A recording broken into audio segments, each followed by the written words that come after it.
ain't even an answer for these type of situations. Y'all gonna have to figure out when it's time for me to go really means get the fuck on. Come on. Come on, bitch. Get up. I'm not here. You ain't gotta hit me but once. Let's be real, all you bitches wanna look like me. Wanna be in demand, get booked like me. Wanna run up in the lab and cook like me. But ain't near you hoes pussy good like. Hey Temps, it's me, the Temperance. Welcome back to my channel.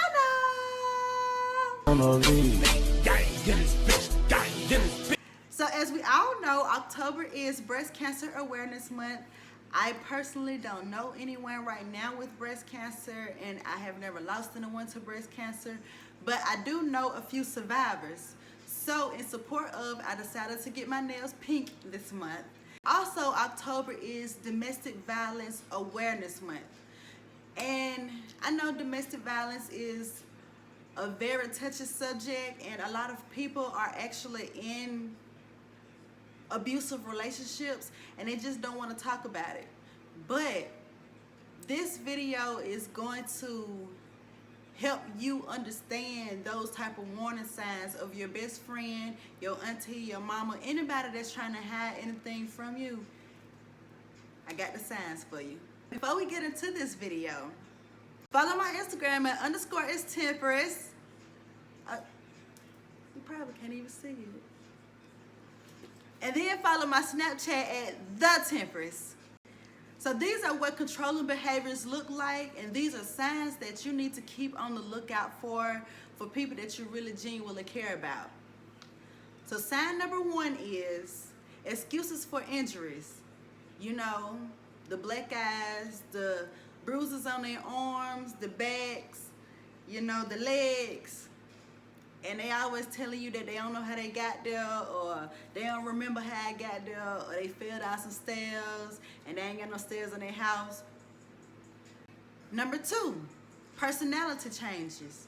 Someone who is always confident starting to close themselves up. My friends I have right now, I want to have y'all when I get rich, because they know as soon as any type of change in my personality, hey, what's going on? Hey, you good? They call me all the time, like, I ain't seen you in a couple of days. You straight? You ain't called me? They be on my tail. So my friends on my ass, I know it's a problem going on, but sometimes I just have to let them know, like, bitch, my period on. Number 3, constantly checking in with their partner. So if they are allowed to go out with you, they always texting them, or, you know, like, now it's not like they got little hearts and stuff, like they really having a flirtatious conversation. You can kind of tell when they kind of like a little bothered in arguing with somebody, because they can't really give you their full selves when y'all are together. They like, you know, ugh, or they always in their phone just looking aggressive and just texting real fast.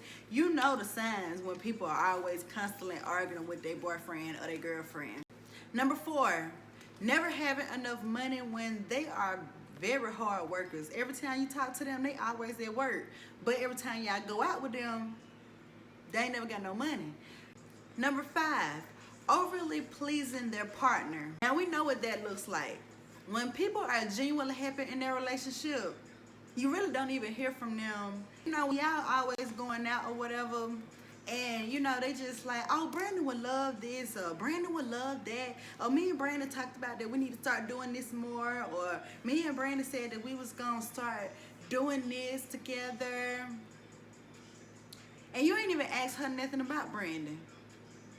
So it's like, what you trying to prove here? Like, I know Brandon ain't no good. Number 6, asking for permission or skipping out on school, work, social outings for no reason. Like, they tell you they want to do some shit when they with you on the phone, or when they, you know, when you finally do get in contact with their ass, and you know, y'all just planning all this stuff, and it always comes down to last minute, oh, I can't go, or, you know, I just coming up with all type of excuses. Y'all know what they look like, okay? Just don't be dumb and let your friend get her ass beat out here. Number 7, wearing clothes that don't fit and wearing clothes that don't fit the seasons, like a sweater in the summertime. And you know, sometimes we look at people and we just be like, damn, she making me hot with the damn sweater on. Like, now she got some shit going on at home that she don't want you to know about. Number 8, referring to their partner always being jealous or possessive, or they're always being accused of having an affair when they're just out having drinks with you. But you know how Brandon is, like, oh, you must be with that nigga, you with them hoe ass friends and they send you up. These are signs that you need to look for in your friends or somebody that you just genuinely care about. Now, I'm gonna just speak from my perspective because I know that men get beat on too, but it's mostly these pretty girls out here that, you know, gotta take the heat for a lot of niggas. And it's not fair. What's up, y'all? You know what time it is. It's about to be that time. This guy I was dating, y'all know it started off good, per usual. And then, you know, after I found him cheating, it was like I confronted him about it, and I was just like, you know, in real life, we aren't married. So I can't be really too mad about somebody who I am just dating. So that right there lets me know that I should be able to date other people too. I used to believe in revenge. So being that I caught him texting other people, that's what I went to do. And so yeah, one night we was like laying in bed and, you know, we was drinking and I got a little tipsy and I went to sleep. But we was playing music off my phone. So you know, he went through my phone. I'm not one of those irresponsible people who just let their phone die. Like, if I tell you I let my phone die, I probably didn't want to talk to you at the moment. So anyway, he was on my phone all night until it died. So when I woke up the next morning, you guys, I'm like, have you seen my phone? So he pulls the phone from up under him and he gives it to me. He said, I was just like, okay. So I just turned the phone back on. Next thing you know, he gets mad. He pack his stuff like, you know, I just can't believe you would do some shit like this. You just one of those simple ass hoes. You just sat up here and got caught cheating. I'm like, caught cheating? I ain't never cheated on you. What you talking about? I went through your phone last night, blah, blah, blah. I'm like, well, I ain't physically cheat on you. I was just doing what you told me that you was doing. Entertaining. Women can take a lot of bullshit that men can't take. I didn't even sit up here and try to justify why they was in my phone. I wasn't even finna argue with you. Because when I tried to ask you why the fuck you was texting Ashley and them, what you told me? Nothing. So I don't have nothing to say to you. And that's just how the game goes. Look, I'm not trying to turn you out. I'm just trying to turn you on to some game. He tells me that he's going to this party one night. So I'm like, okay, cool, you know, I'll meet you there. And he's like, nah, I don't want you to come. Why you don't want me to come? Now I want to come for real, for real. We at the party, we drunk, we having a good time. I see this bitch come in the door. And on his arm, I see a bitch. Ooh, this motherfucker playing with me. You know what? We are not married. Let me like get my life together. So what you gonna do is try to bring a bitch in my face when you knew I was gonna end up coming to this party after you told me not to come. You knew I was coming. I'm like, hello, how are you? He trying to act like, oh, I ain't know you was gonna be here. I know how you think. Yes, I do. I know how you think. I know how you play the game. And you are playing with the right one. Hey y'all, I failed to mention this.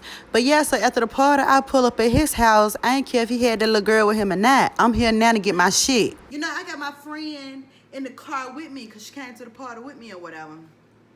But she stayed in the car. So, you know, I goes upstairs.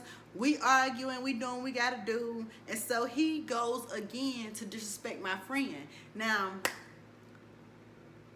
people who have really held me down, I'm not letting nobody disrespect y'all. That's just who I am. So I'm like, you're gonna stop calling my friend a hoe because your friends are the hoes, and I'm not talking about your homeboys.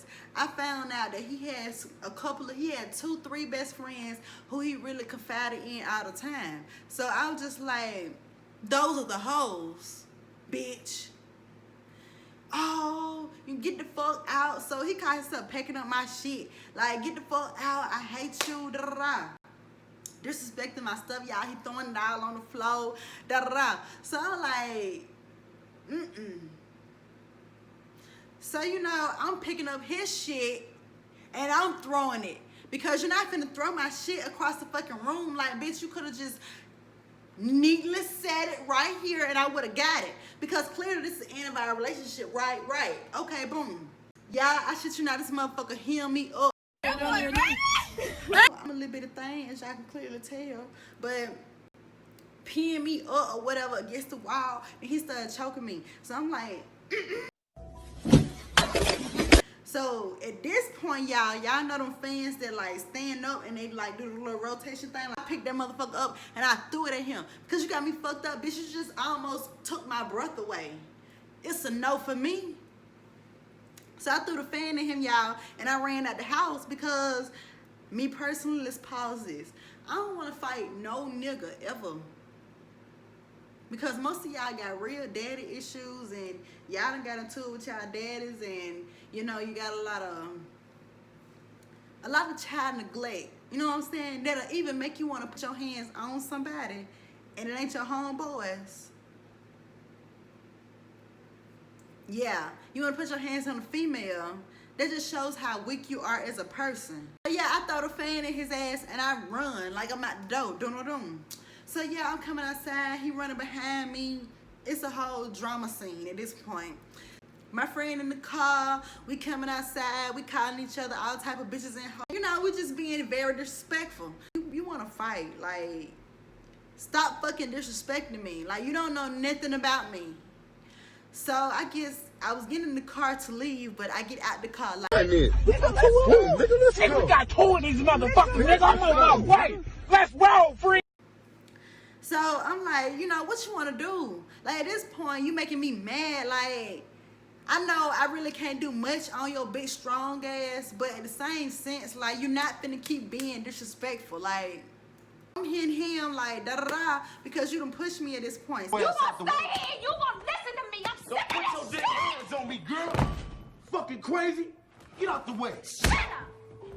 Now what, nigga? So he like grabbed me, put me in a headlock and shit. And then next thing you know, like, my glasses, like, y'all, I wear glasses. So my glasses like fly off or whatever.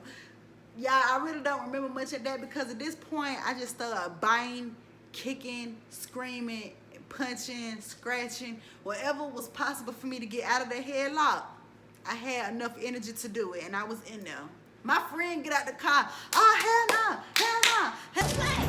Don't play, bitch! Don't you ever put your fucking hands on me! Don't be hitting me with flowers! His homeboys hold my friend back. So she over there fighting with him or whatever. So I'm just like, you know, everybody just, I finally break loose from the headlock. Just stop, just stop, just stop. Bitch, don't call me no more and don't text me no more because you're disrespectful towards women. And far as your friends, they bitch made too. Ain't no way you can apologize for some shit like this. You know what I'm saying? Now, I do want to throw out there that, you know, sometimes when you get your ass beat by your nigga, Jody, you suck. I hate you, Jody. but if he can't do that being sober or not angry at you, sex ain't even the answer for these type of situations.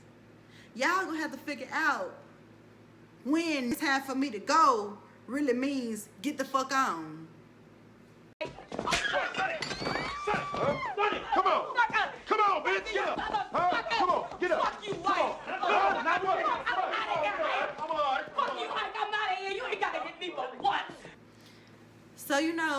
basically, y'all, like I said, I was biting, scratching, find stat. You know, I ain't had my blade on me at that time. Yeah, I ain't had my blade because I'm thinking like, shit, I was really just going to the party. I wasn't even thinking about fighting nobody, honestly. So I didn't even feel a reason to have my blade on me, honestly. But, you know, I bit him, and he had like a little gash or whatever inside of his chest. I really want people to start believing in themselves and start really taking themselves seriously.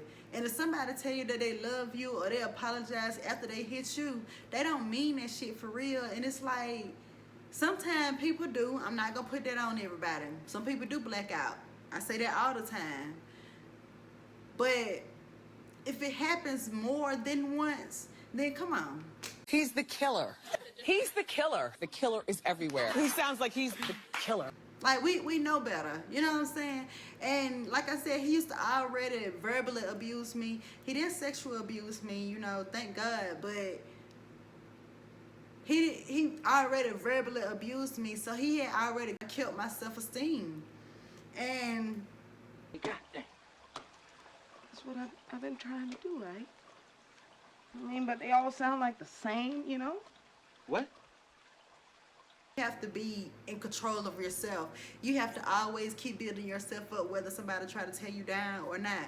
And he was one of those people that used to always make me feel less than, because I loved him so much. So it's like I was giving him so much of my love, and he was like abusing it and using it. Like, it was crazy. And it really did get to that point where, you know, he did used to pull my hair and like really put me in a headlock. That wasn't the first time it had happened. But it took me to look at myself in the mirror like, bitch, you don't want to walk around here with black eyes lying about what's really going on in your bedroom. My best friend being there with me that night, it kind of let me know, like, other people are really seeing what you're going through in your relationship. So, who are really there for you? Is it your man or is it your friends? Because your friends ain't right here being your ass. And I hate to say this because these are mostly my types, but it's a lot of thugs out here that like to put their hands on females, and y'all just bitch made. I don't really have much to say besides y'all bitch made. So y'all, after we had got the fight and all that stuff, my friend, she had ripped somebody's shirt. You know, we was out there strapping with these niggas. Mind y'all, I wear glasses. So, y'all, in the midst of the story, I did tell you that he slapped my glasses off or whatever, but I put the shades on. I had these shades in my car. And so I started driving like this. It's been a long day without you, my friend. My life has been so much better since then. And I'm gonna tell y'all, if y'all really are spiritual and y'all really do be praying to God for a better situation or to get y'all out of y'all situations or whatever, if you're praying properly, you will get the strength that you need to get up out of there. If you guys like this video, go ahead, give it a thumbs up, comment below. If y'all have a situation that y'all do want to talk about with me and y'all want to have a little one-on-one therapy time, you can get in my DMs. It's totally fine. Subscribe to my channel if you're not a temp already. Share my video with somebody who y'all know. See y'all in my next video. I love y'all. Bye.